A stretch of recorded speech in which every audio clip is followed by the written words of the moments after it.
Welcome to Killer Women with your host, best-selling author Danielle Girard. And now, Danielle's next killer woman. Welcome to Killer Women Podcast, a proud member of the Authors on the Air global network with more than 4 million listeners. I am your host, suspense author Danielle Girard, and my guest today is Alison Gaylin. USA Today and international best-selling author Alison Gaylin has won the Edgar and Shamus Awards. Her work has been published in the US, UK, France, Belgium, the Netherlands, Japan, Germany, Romania, and Denmark. And she has been nominated for numerous awards, including the Macavity, Anthony, ITW Thriller, and Strand Book Award. Wow, Alison. In addition to her novels, she has published many short stories and collaborated with Megan Abbott on the graphic novel Normandy Gold, which came out from Titan Hard Case Crime in 2018. Welcome, Alison. Thank you. It's great to be here, Danielle. It's so fun. So Alison's never been on the show before, so I'm so excited to hear all about your process and your brilliance. Before we start, this is the newest Alison Gaylin book, We Are Watching, and that's such a fun cover for those of you that can see it. Okay, tell us about We Are Watching. So We Are Watching, I like to think of it as my scariest book, and I've written some pretty scary books.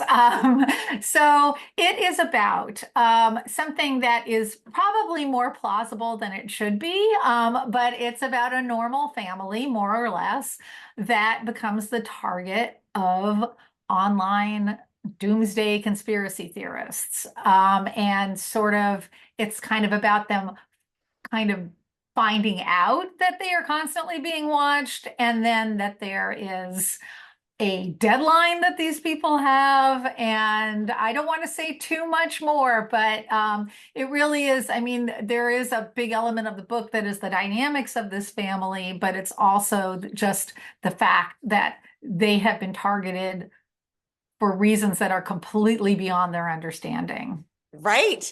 And the crazy thing is, like, when this happens to them, they do literally not know who they can trust. Like, from people they've known their whole lives to people that they, are just meeting, to people that, the daughter is going off to college, is people that she's grown up with and gone to school with. And it's so fun because it is sort of the scariest possibility, right? Is that the very people that we think, oh, these people have my back, and yet they don't. Yes, exactly. And it's been going on for years without their knowledge, Right. So that's kind of frightening about it. And, it's being just kind of normal people. They don't have the resources that, say, a celebrity might have who's being targeted. It's just, they're kind of on their own. So I love things like that where people just are in a situation that they don't realize they're in until the most frightening part of it. Yes. I mean, so where did this idea come from? Because it feels like a little bit of it feels like a little bit of a departure from my experience with your books, but I don't know if that's true or not, because I haven't read them all, but I thought it was just it's such a unique idea. It's so different. Tell us about where it came from. Oh, thank you. Yeah, it is a little bit of a departure for me. I sort of, along with The Collective, which was my most recent one before this, they're both, I guess, maybe a little more high concept and a little more sort of thriller-like than some of my other books that might have been more, a couple of different plots and surprises and secrets and things like that. I also I've written in the past about people with sort of buried secrets. This is more sort of very much kind of stuff that's going on in the present. What sort of inspired me to write it is I was thinking about, conspiracy theories, because they've sort of been in the news, everything from Illuminati to the, QAnon to things like that. Right. Getting all the way back to Satanic Panic, which I sort of remember from the 80s when we were kids, that people who were in rock bands, or had maybe written a book or something like that, would be sort of accused of Satanism, like a modern day version of the trials. Where I'm from, in Southern California, there was the McMartin preschool case where these people were accused by kids in this preschool really more their parents than the kids, of being Satanists and having these secret satanic rituals. And they were completely destroyed. Their whole Yeah. business was destroyed. Their lives were destroyed. I mean, it's just affected them on every level. So I was thinking about that and sort of how it came up into the present day and how these things tend to escalate when people find like-minded individuals online. So Right. that brings along like Pizzagate, QAnon, things like that, where somebody will have this idea or somebody will come up with something and someone else will say, yeah, I've thought that too, and it will just snowball. So I thought, well, in most of those cases, not with the satanic panic so much as more of the modern cases, they tend to involve celebrities, like Yeah. say the Illuminati or QAnon, whatever. It all tends to involve people that have security or are used to stalkers. So I was thinking, what if these people who have no real connection to that, what if it happened to them? What would they do? What if Right. it happened to me? What would I do? So that's what sort of spawned the idea. That's so fun. So, what's your process? Because I know, we have a lot of aspiring writers who listen to the podcast, and I think it's really interesting. And I always enjoy it too to hear, like, are you how does it work? Are you a plotter? Are you a goalpost, sort of, Well, or do how do you do it? How do you write a normally I'm book? more of a goalpost type person. Like, Yeah. so I'm not I've tried to write synopses, but I always go off of them. So Yeah. it became pointless. And also the fun thing about writing is surprising yourself. I'm sure you feel that way too, I do Danielle. too. I do Yeah. not write. I can't do an outline. No, yeah, Yeah. exactly. Right. So, but I do like to sort of know where I'm going, or else I'm just Right. a panic attack. So I just, I like to think like maybe 3 chapters ahead, that type of. Yes. But that said, and I don't know if you feel this way too, but my first draft is always just terrible, and so much changes from in revisions. Like, I'm so grateful for revisions because then I can sort of seed in elements and come up with things and sort of take those times that I surprise myself and sort of lay the groundwork for them, because that never kind of comes across in my first draft. Right. So I think that kind of gives me the confidence to write the first draft. Otherwise, I would be completely blocked because Right. not, nothing's ever come out of me perfectly or even good, I don't think. Yeah, So, that's the shitty first draft. Isn't that what, yeah. that's Yes, what, Anne Lamott, right. yeah, Yeah. Anne Lamott calls it. And I agree with her. Now, so is your process that, because I think the other thing that's interesting is how involved your agent and your editor are. And I have found, since I just changed agents, that it's like my previous agent really didn't get involved in editorial. My Mhm. new agent is like neck deep in it. So I just kind of wonder, and it's been interesting. I didn't realize how much I probably needed that help, right? And so I'm curious to know, who helps you with that? Is there somebody that you turn to for those initial impressions? How do you go Mhm. from there? Well, I do send it to my agent. I mean, she doesn't go over it with a fine tooth comb, but she is able to say, well, this one element didn't work for me, whatever. Yeah. Um, my husband, Mike, is a great sort of beta reader. He is a former screenwriter, and so he's really good with structure and kind Yeah. of telling me what works and what doesn't work in terms of that. And then my editors have been great. So Yeah. this book, we are watching. I actually had 3 different editors on, but the main editor was Danielle Dietrich, who was fantastic, just the best. Like, I had 3 editors because my first editor, my longtime editor, Lisa Kirsch, left for a different publishing company. Yes, I heard And I that. had Yeah. another editor, Carrie, for a little while, but then she left as well. And then I'm starting to take this personally. I know. You're like, what I My do? God, don't leave because of me. And then I got Danielle as my editor, who, interestingly enough, had been my editor over at Putnam for my first Robert Parker book. So it was just coincidentally she came over to Morrow, and then I ended up working with her, and she's really terrific. I mean, I Yeah. think I've talked to other writers who have had her as an editor, and she really is great at helping you realize what your own personal vision is for the book. She doesn't try to craft it into any Right. better than that. So it's really those three people, like my agent for, and then my husband and my editor. And So do how about you sort of do the revision? So you take the feedback from your husband and your agent, and then do a revision and then send it to your editor, or do you kind of send it to them to be like, give me your thoughts immediately? I tend to give it to all of them at the same time. I Yeah, always give it to my agent and my editor, and then and my husband too, because if I were to, he usually takes a while reading it, and so it's like if I were to rewrite it before, I'm always in a rush at the end right, anyway. So I right. give it to all three of them, and I just sort of assimilate their notes for my revisions. Have you ever had a situation where the notes coming at you were really contradictory?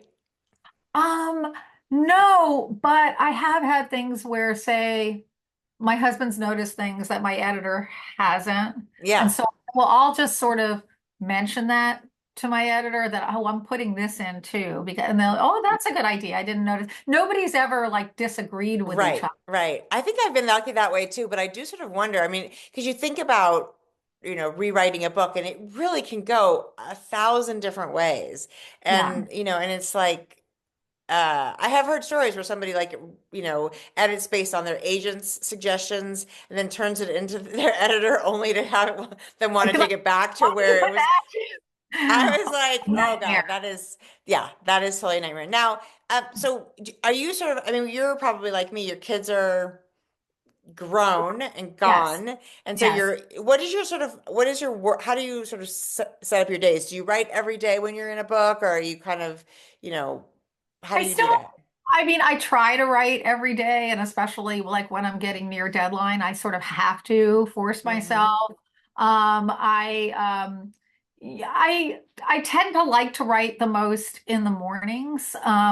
Which is sort of different for me. I used to be like an up all nighter kind of person, and Yeah. sometimes I am towards the end, but I kind of find that torturous. It's like I feel like my mind is clearest in the morning. So I'll usually write then. I mean, I even though our daughters had grown up and out of the house, I do have like other Of responsibilities, course. other writing projects I might be working on. Also, I'm a caregiver for my mom and Yeah, like right. that. So I'm pretty, I have my days are pretty packed. So I do Yeah, still have to squeeze it in, even though I used to work in magazines and I was able, upon getting the Parker books, to be able to just write books for a living, which is great. right. But it's, I find that I thought I'd have a lot more free time and I don't. Right. So, I think it is sort of like and I remember like I wrote my first books with a full-time job and like two babies. Like, how did I do? I I guess I only had one baby at the time. And I just, I feel like the more you have on your plate, the sort of more you get done. And then now that my plate is less full, I'm like, oh, I don't need to be in such a hurry until deadline. And then I'm like, oh, damn, I did Yeah, need. what was I doing for the past few months? What the heck? What is wrong with me? I know, exactly. Totally. Never works out where it's like, oh, I'm fresh and rested and turning in my first draft. Yeah, Fabulous. Never. I'm just always never. wreck, I know. So what would you tell, like, you've been in this business obviously a long time, like I have, and Mhm. I mean there are, it's changed a lot, right? But what would you say, what would you tell an aspiring author? Like what are the, couple three things that really have helped you make through? Because there's a lot of hard stuff, right? You change houses, books don't perform. I mean, Yeah. this is not like a smooth track for anybody. So, Oh, exactly. And people always tell aspiring authors to just be persistent and keep at it. And I think that's true, but I also think the great thing about writing is that you can rewrite. And if you're getting criticism, especially if you're getting the same criticism across the board from agents or publishers, I wouldn't say just unless it's like, oh, this type of thing doesn't sell. I mean, that yeah, but if they're right. specifically all saying like, hey, your characters are great, but your plot, your pacing is Mhm. off, pay attention to it. Constructive Right. criticism is a gift. It's not a curse. Oh. Right. And So so many yeah, people don't have the time to even give that now. So I think if you get that kind of feedback right, it's totally precious. just be Um, grateful and use it the best you can and then rewrite. Just keep yeah. rewriting, keep working at your craft because it's probably the one thing that you actually do get better at as you get older. Yeah, So right. More experience, more. Yeah. Do you find that you're real, like, is there parts of, your life that sort of bleed into your writing? I mean, so for instance, in the book, there's a couple with a daughter who's mhm. going to college. Are you when you're writing those scenes, are you thinking about like, I mean, right? The mother gene comes out, right? Yes, it's really funny. Like my daughter, she finds it really difficult to read my books, especially like the previous one, the mother had a daughter who was killed at 15. Oh, I mean, and it's like she was not my daughter. She was not like my daughter in the book, but she was at one point in her life into One Direction, which my daughter was, and at one point in her life she was into My Chemical Romance, which my daughter was. And so, anyway, little you take things from your life to make of things feel course. real, right? Right, And right. and the ideas and the plots and the characters that you connect to the most, they're not going to be you, but they're going to be people who have had similar emotions and Hmm. experiences and fears, because we write about stuff that scares you. So, Yes. right? So if Right. we're scared of this stuff ourselves, then it'll be more effective as a thriller than if I mean, at least for me, like I can't Yeah. write about spies, I like Yes. writing about I mean, I'm interested in world politics, whatever, but the thing that I'm passionate about are these very basic emotions, Yeah. and Family, right? I mean, it's family, really, yeah, yeah.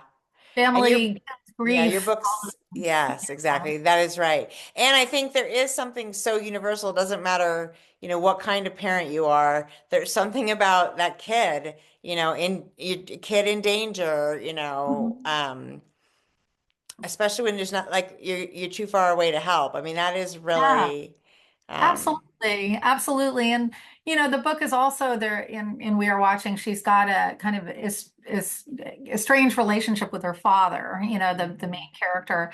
And we're also, in addition to being parents of growing or grown-up people, we're Right. also adult children of parents. The father is absolutely nothing like my father or my mother. He's a former, rock and roll musician who's high all the time, which, Right. that's not Right. my parents. Right. Right. But the idea of coming to an understanding with your parent, Yeah. that they're not who you've created in your mind. Right, right. Well, I have to say, I really love the relationship between Meg and her dad because there is all this conflict and her mother's passed, and that was really difficult. But she obviously feels responsibility to make sure he's okay, even though he seems really disconnected from reality. And in the end, of course, you have to read the book to find out, but there's a lot of things that fall into place. And I think it's a really, I think what's fun is that you can make a story that is scary and pacey, and yet we still feel like the relationships are so important, and we feel with the characters when things are people they love are in danger. So you do that beautifully, Allison. That is a Oh, really, thank really fun you. thing. And I think that's a hard balance. It really Um, is. Yeah, because you don't want it to just suddenly turn into, Death of a Salesman. That's great, right. but it's not a thriller. So, Right. No, but, right, right. but, but I do feel that when you're writing a book that you really want people to care about, Yeah. making those relationships real and complicated and not perfect, that I think that really helps. Yeah. Right. I Because mean, none of us have perfect relationships, right? It's all like that. So you had the plot, sounds like the plot idea came to you first. yeah. So then how do you people it? Like, what's the process for finding Meg and Lily and Justin and Meg's dad? Because It's seems to be that sort of the hardest part, right? It is the hardest part to Of people it, and course. that's a that is you really hit the nail on the head. And in this book, I will tell you, my first draft, the only thing that remained the same in my last draft were Meg and Lily's names. That's it. So I had this whole story where Meg was a former actress who was in a like Friends like sitcom back, and it was crazy. And I realized, like, I wrote this whole Hmm. literally an entire book, and my editor at the time was like, "It's not working." And I'm like, you know what? You're right. It's not working. So I realized I got lost from the idea that I started out with, which was normal people. And, Yeah. you know, and so I really started thinking hard about that. And um, Meg and Lily was much younger in the Yeah. other book. And, you know, so I really took some time. I think I wrote a Parker book in between when Oh, I uh-huh. was doing it. So I had some space to go back over it. And I kept the names the same. Nathan, the father, didn't even exist at all in the Oh, first. and yeah, he's such, I mean, Yeah, he's such an important part. And I love Lily's age because she's at that age where you start to worry about I mean, you start to sort of take care of your parents in some way, especially, in light of what's going on, what's happened with Meg. And so there's this dual relationship like back and forth between both of them, Meg and Nathan, her dad, and yes, Meg and Lily, and then even like, even Lily and Nathan, which is a special relationship because as it turns out, the three of them are kind of, yeah, they've got to really stick together. So, and exactly. then, Yeah. I'm sorry. Go yeah, ahead. Yeah. no, and there is I'm not going to tell what it is, but there is the thing that all these people are doing, that, in light of this deadline and the way that you have to read the book because the way that these three characters now try to identify who is after them is like so fun and clever, and it really gives you the goosebumps. So Thank you. beautifully It's done. weird, isn't it? I know, it's It's really creepy. it's so creepy. And Meg owns a bookstore, so there's this one scene that's it. That's all I'm gonna say. But when you're Great. in the bookstore at that scene, I'm like, oh God, I'm right there with you. I'm like, yikes. So, Thank you. um, and Yeah, what, that's and yeah. no, go No, you go ahead. ahead. I was I just was gonna just, say, oh, no, no. No, you go ahead, Danielle. I'm I was just sorry. gonna say the little town also. The town is such a character too. Okay, I'm done. You go. Tell Okay. me. Yeah, I was going to say with something like that, which is a very strange thing. It's a very weird and unintuitive thing that these people are doing. Um, Yes. and it's creepy. And it was a real risk to write it because it's something that could be like almost campy if you don't treat it in a way that's No, yeah. serious and real. And again, I feel like that comes back to having real characters, Yeah. and people that you do really care about. Yeah. So it's what they say that, like, I think comedy you're like something you think about the next day, and tragedy is something that's happening to you right now. In other words, Yeah. got that closeness. So making it happen in real time, putting it really in the present tense, and making real characters. I was hoping that this Yeah. Yeah, weird and thing. I think it's even what it also that Meg makes mistakes in identifying these people and ends up getting kind of called out for it because of course like we react when we have fear, we react sometimes to things that overreact and are hard on people who didn't deserve it, and she's just so suffering with this like sense of, oh God, I'm a terrible human, but somebody's Yeah. after me. So what do I have to sort of look at everybody with suspicion. So Yes. it was really fun and super It's fast. I read just, it was one of those books you just are like, leave me alone for the weekend. I'm going to read my Oh, book. I'm so glad. Yeah, I was going to say it's sort of true terrorism what happens to these people. Yes. The idea that they're kind of driven insane by it. So this whole sort of paranoia that Meg, Yeah. justified paranoia, very Yeah. similar to she thinks her father's crazy, but Yes. And it's nobody else knows. So nobody else is really yeah, buying into this thing. The police aren't going to buy into it, and nobody's going to be protecting them 24/7, which is, really what it turns out they might need yeah. as the deadline approaches. So anyway, it's just really, really, really, I had so much fun with your book. So Oh, thank you. um, That, congratulations. well, thank Now, you. I know you're in the middle of another book that you don't want to talk about. Is Well, that true? it's another Robert Parker book that I'm writing. So it's Okay. very different from the books that I write myself. Yes. And then I have an idea, which I probably can't talk about at all. No. It's Yeah. formulated on my Hold own. it. Hold it tight. No, Yeah. I totally understand that. How is Yeah. that to shift between, those Robert Parker books and the Alison Gaylin books? It's sort of almost a different part of my brain in a Yeah. way. I really enjoy writing the Robert Parker books so much. I think they're so Yeah. much fun because he created these absolutely wonderful characters. And I'm Yeah. from Boston. My dad was from Boston. Just a great setting. So everything's there. I've introduced other characters, of course, but the tone is sort of different than my books, and there's a feeling of safety because at least Sunny, at least, is Yeah. survive on her Right. own books. Right. Oh yeah, so Right. it's like it's a series. It's somebody else's series. It's somebody who made great characters that can last through Yeah.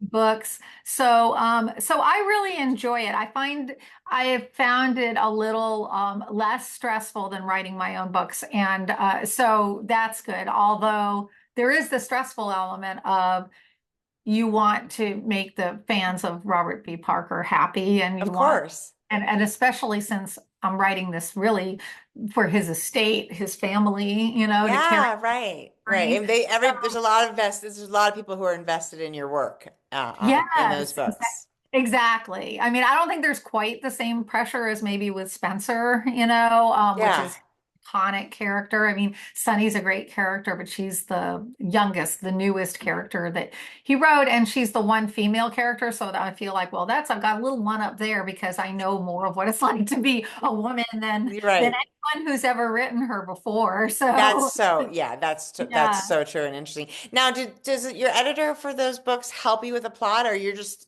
the same as writing your own book, you're just doing it with his characters? Yes, exactly. So my editor for that book, I'll sort of bounce the basic idea for the Hmm. plot off her, and I haven't had I'm sure that she talks to the estate and Yeah. nobody's had any issues. This is my third one, and they've Great. explained all the different plots from the beginning when I first got the job tried out. Came up with the plots myself, and I feel like Sunny, this specific character is an opportunity to sort of, take her more into the 21st century. Yeah. She's a little younger. She's, not as established as Spencer and Jesse Stone. She doesn't have as much baggage maybe as they do, although she's got Yeah. bag. So I've used things like social media and energy Yes. drinks. This time around, it has to do with getting it has to do with a Goodreads type of a website. There's an Oh. author character that Parker created that Sunny is helping find the identity of somebody who gave her a 1-star review, We can all relate to that. Oh, Yes, and that's so. yeah, so that's sort of what it is. It's a little darker than my describing, but that's the No, very I'm sure, right? I'm sure it is, but that yeah. is so funny. Well, you're getting vengeance we all want, so Exactly. that's Not that great. we all have the thick skin. Some of the, Ah, we all get 1-star reviews, and it's totally great that you're reading my book enough to give me a 1-star review. At least you read my book. So, that's is that fine. how you feel? I'm like, if you didn't like it, then just like walk away. That's I guess That's what I'm I would still do. the My right. Goodreads I me too, of profile, course. my Goodreads profile is all 5-star Me reviews. I too. only review the ones that I just love, Me too. Yeah, me too. Um, And also because we're authors and yeah.